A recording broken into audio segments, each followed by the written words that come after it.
एक बार बुद्ध के कुछ शिष्य बुद्ध से पूछते हैं, बुद्ध, आप हमेशा भोजन को प्रेम से ग्रहण करने के लिए क्यों बोलते हैं और भोजन को संतुलित मात्रा में ही ग्रहण करने के लिए क्यों कहते हैं?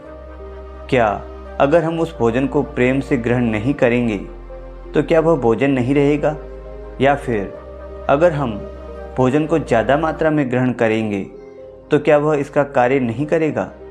बुद्ध ने कहा, हम जैसा भोजन ग्रहण करते हैं हमारे विचार उसी के अनुरूप होते चले जाते हैं। भोजन से यहाँ बुद्ध का मतलब उन सभी चीज़ों से है जो भी हम ग्रहण करते हैं, फिर चाहे वो खाद्य पदार्थ हो या फिर जानकारी। यह दोनों ही चीज़ें हमारे जीवन को गहराई से प्रभावित करती है। बुद्ध अपने शिष्यों से कहते हैं, मैं तुम्हें एक छोटी सी कहानी सुनाता हूँ। एक समय की बात है, एक साधु जंगल में अपनी कुटिया बनाकर रहा करते थे। जो भी व्यक्ति उनके पास अपनी समस्या लेकर जाता वह उसकी समस्या का पल भर में समाधान कर देते। धीरे धीरे आसपास के गांव के लोग उन साधु के पास अपनी समस्या का समाधान पूछने आने लगे और वह सभी की समस्याओं का समाधान कर देता। धीरे धीरे उसकी प्रसिद्धि गांव से नगर, नगर से राजधानी तक पहुंच गई। साधु की प्रसिद्धि की बात उस राज्य के राजा के कानों पर भी पड़ी। एक दिन राजा अपने मंत्री और सेनापति के साथ साधु महाराज से मिलने पहुंचे। राजा ने साधु से कहा, महाराज, मैंने आपकी बहुत चर्चा सुनी है। मैंने सुना है कि आपके पास हर समस्या का समाधान है, इसलिए मुझे लगता है कि आपकी सबसे ज़्यादा ज़रूरत हमारे राज दरबार में है, जहाँ पर प्रजाजन हर दिन नई नई समस्या लेकर आते हैं। आप यहाँ जंगल में व्यर्थ ही अपना समय क्यों बर्बाद कर रहे हो? आपको तो यहाँ ठीक से खाना भी नहीं मिलता होगा। जंगली फल तोड़कर खाने पड़ते होंगे, पत्थरों पर सोना पड़ता होगा। आप हमारे साथ हमारे महल चलिए, वहाँ पर आपको हर तरह की सुख सुविधा दी जाएगी। खाने में स्वादिष्ट व्यंजन और पकवान होंगे, आप उनका स्वाद लीजिए। आप यहाँ कहाँ अपना समय खराब कर रहे हो? आप हमारे साथ हमारे राज दरबार में बैठिए और राज दरबार की समस्याओं को सुलझाइए। वह साधु उस राजा को बहुत मना करता है, लेकिन वह राजा नहीं मानता। वह राजा उस साधु के चरणों में गिर पड़ता है और अंततः वह उस साधु को अपने साथ में ले जाता है और महल में वह राजा उस साधु को हर तरह की सुख सुविधाएं देता है। धीरे धीरे समय बीतता है और समय बीतने के साथ ही धीरे धीरे साधु का व्यवहार भी बदलने लगता है। आप विश्वास नहीं करोगे, उस राजा के महल में रहते रहते उस साधु का व्यवहार पूरी तरह से बदल जाता है। इस बात को वह साधु भी नहीं समझ पाता कि आखिर उसका स्वभाव इतना बदल क्यों रहा है।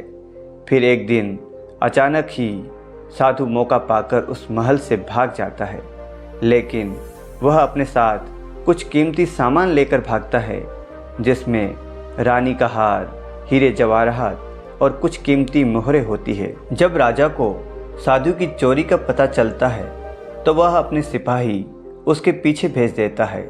उसे पकड़ने के लिए सिपाही हर जगह साधु को खोजते हैं, लेकिन वह उन्हें कहीं भी नहीं मिलता। वह साधु जंगल की तरफ भागता है और भागते भागते थक जाता है।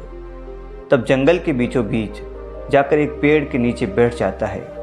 जैसे ही वह उस पेड़ के नीचे बैठता है, पेड़ से एक फल टूटकर साधु के पास गिरता है। साधु को बहुत जोरों की भूख भी लगी थी, इसलिए वह उस फल को खा लेता है।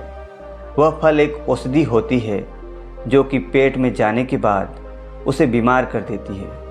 अगर बिना ज़रूरत के औषधि भी ली जाए तो वह भी शरीर को नुकसान पहुंचा सकती है। वह औषधि उस साधु को बीमार और बहुत बीमार कर देती है। वह इतना बीमार हो जाता है कि उसकी मरने की हालत हो जाती है और उसका शरीर सूख कर एकदम एक लकड़ी के जैसा हो जाता है। अब उस साधु को विचार आता है कि आखिर मैं क्यों उस राजा के धन को लेकर भाग रहा हूँ। यह विचार आते ही वह साधु आत्मग्लानि के भाव से भर जाता है। उसे बहुत पश्चाताप होता है और वह वापस जाता है और राजा का धन वापस करने लगता है। यह देखकर वह राजा बड़ा आश्चर्यचकित होता है और साधु से पूछता है, जब तुम्हें वापस ही करना था तो तुम इस धन को लेकर भागे ही क्यों? यह सुन वह साधु राजा से कहता है, क्षमा कीजिएगा राजन, परंतु पिछले कुछ महीनों से मैंने आपका अन्न खाया है, इसलिए मेरी सोच बिल्कुल आपके जैसी हो गई थी।